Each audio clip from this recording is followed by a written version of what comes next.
सतयुग सत्य तेता जगी, द्वापर पूजा चार। तीनों युग तीनों दिड़े, कल केवल नाम आधार। भक्त रविदास जी फरमाते हैं कि सतयुग में सत्य प्रधान था, त्रेता में यज्ञ करने का तथा द्वापर में पूजा आदि करने पर बल दिया जाता था।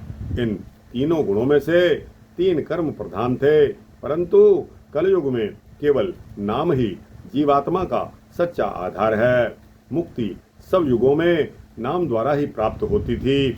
दूसरे युगों में आयु लंबी होती थी तथा स्वास्थ्य भी अच्छा होता था। लोग पहले अनेक प्रकार के साधनों द्वारा परमार्थी वृत्ति का निर्माण करते थे तथा फिर नाम की साधना में लग जाते थे। कलयुग में आयु छोटी है, शक्ति भी कम हो गई है और विषय विकारों का जोर बढ़ गया है। जीव की वृत्ति अंतर्मुख के बजाय बहिर्मुखी तथा परमार्थी के बजाय स्वार्थी होती गई है, जिसे दुर्गति, मनमत्त, अज्ञानता आदि कहा गया है।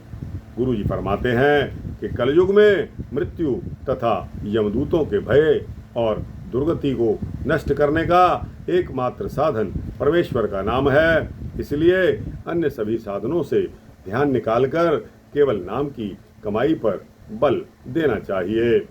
कल में एक नाम कृपा निधि, जाहि जपै गति पावै, और धर्मता कै समुनाहनी, एह विधि वेद बतावै।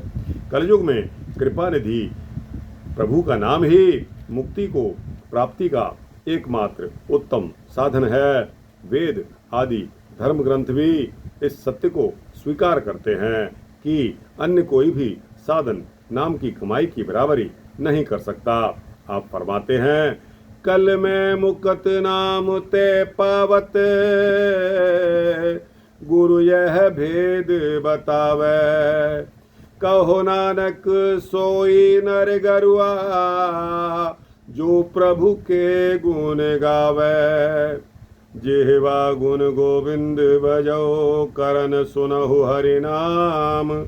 कहो नानक सुन रे मना, परहि न जम के धाम।